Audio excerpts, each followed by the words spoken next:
The Galactic Council chamber fell silent as Ambassador Veltar's forearms trembled with barely contained rage. The holographic displays around the circular hall showed the same devastating footage on repeat. 10 of the galaxy's most feared assassins, each masters of their deadly craft, now lying motionless in a sterile morgue on Terra Station. "Explain this," Veltar hissed through his translator, his serpentine form coiling tighter around his floating platform. "How does one human, eliminate our finest killers?" High Admiral Zekthos, a towering crystalline being whose form refracted the chamber's light into prismatic patterns, shifted uncomfortably. "The human calls himself Marcus Chen, former Earth military, specialized in something they call special operations. The target was supposed to be eliminated quietly during the peace negotiations." 10 assassins, repeated Counselor Irilda, her chitinous carapace clicking with agitation. The shadow of Kethmori, the phantom blade, even Cylindros the untouchable. She gestured at the holographic corpses with one of her 6 limbs.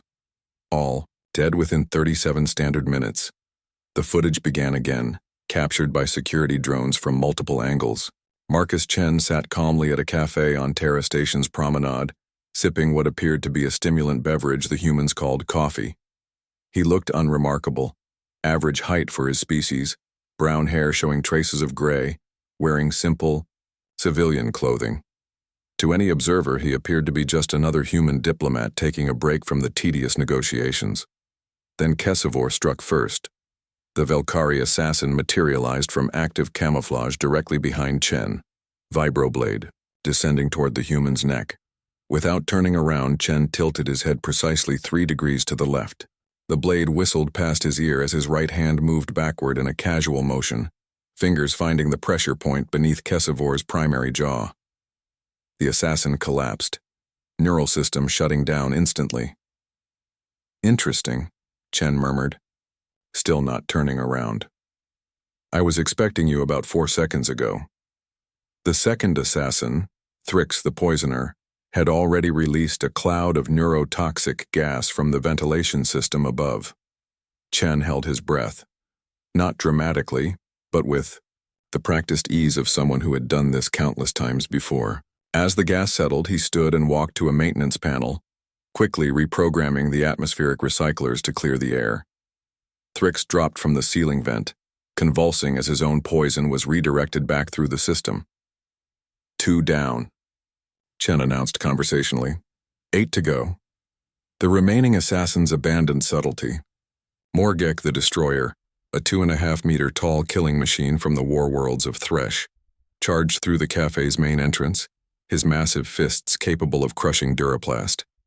Chen picked up his coffee cup and threw it with such precision that it struck Morgek's left eye, the only vulnerable spot in his armored hide. The giant stumbled, blind and disoriented, directly into the path of Cylindros, who had been moving to flank Chen with her phase-shifting abilities. The collision sent both assassins tumbling. Chen was already moving, pulling a simple eating utensil from the table. What happened next defied the understanding of every species watching. The human somehow turned a basic metal fork into a lethal weapon, finding anatomical weak points that shouldn't have existed, exploiting physiological limitations that no human should have known about. Yixtal the Silent tried to approach from the shadows, but Chen threw a handful of sugar packets with mathematical precision. Each packet burst against the assassin's light-bending field generators, revealing his position just long enough for Chen to land a strike that sent the killer into permanent sleep. The remaining assassins attacked simultaneously, a coordinated assault that should have overwhelmed any single opponent. Zephyr came from above with razor wings extended while Noxali fired plasma bolts from medium range. The twin assassins Krell and Vex moved in perfect synchronization from opposite sides, their shared neural link allowing them to anticipate each other's movements flawlessly. Chen didn't fight them so much as he orchestrated their defeat. He moved like water, never where the attacks landed, always precisely where he needed to be to turn their coordination against them. Zephyr's dive was redirected into Noxali's firing line. The twins' synchronized strike met only air as Chen dropped, and swept both their legs simultaneously. Within minutes, silence returned to the promenade. Marcus Chen straightened his shirt, picked up the few credits that had fallen from his pocket and returned to his table. He ordered another coffee and resumed reading his diplomatic briefing as if nothing had happened. The recording ended. The council chamber remained quiet for long moments. "How?" whispered Veltar finally. "They were the best. Each had killed hundreds.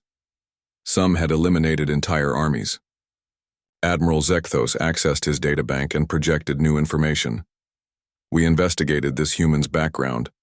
Marcus Chen, age 47, military service, 22 years in Earth's Special Operations Forces, combat deployments, classified, but our intelligence suggests over 300 missions across dozens of worlds." "That's impossible," Counselor Irelda protested. "Humans have only been in space for 70 standard years." "Correct, but they've been fighting each other for their entire recorded history.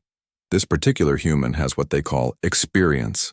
He's fought in zero-gravity environments, toxic atmospheres, underwater in Arctic conditions, jungle warfare, urban combat, and desert campaigns, against enemies using projectile weapons, energy weapons, biological agents, cybernetic enhancement, and simple hand-to-hand combat." Zekthos paused, his crystalline form dimming slightly. "The humans have a saying. Violence is not the answer, it's the question, and the answer is yes. Marcus Chen has been answering that question professionally for over 2 decades. But 10 assassins," Veltar began, "were each experts in killing specific types of opponents in specific ways," the Admiral interrupted. "This human is an expert in staying alive regardless of who's trying to kill him or how they're attempting it. There's a difference." The chamber fell silent again as the implications settled in. They had underestimated not just Marcus Chen, but perhaps humanity itself. These weren't the simple, naive species they had assumed when first making contact. These were survivors who had spent millennia perfecting the art of warfare against themselves. And now they were applying that knowledge on a galactic scale. "The funeral is scheduled for tomorrow," Zekthos announced quietly. "All 10 assassins will be honored according to their respective cultural traditions." "And the human?" Veltar asked. Marcus Chen finished his coffee, completed the trade, negotiations successfully, and caught the evening transport back to Earth. He left a message saying he hopes this unfortunate incident won't interfere with future diplomatic relations. Counselor Irelda clicked her mandibles thoughtfully. "Perhaps we should reconsider our approach to these humans." "Perhaps we should," agreed Veltar, though his tone suggested he was thinking of something else entirely. In the depths of space, Marcus Chen sat in his transport's observation deck, watching the stars. He sipped another coffee and reviewed his mission reports. Tomorrow he'd be back on Earth, back to his quiet life teaching self-defense classes to embassy staff. But he knew this wouldn't be the end of it. The galaxy was a dangerous place, and humans were still the new species on the block. There would be other tests, other challenges, other assassins. Marcus Chen smiled slightly and took another sip of his coffee. He was ready for them.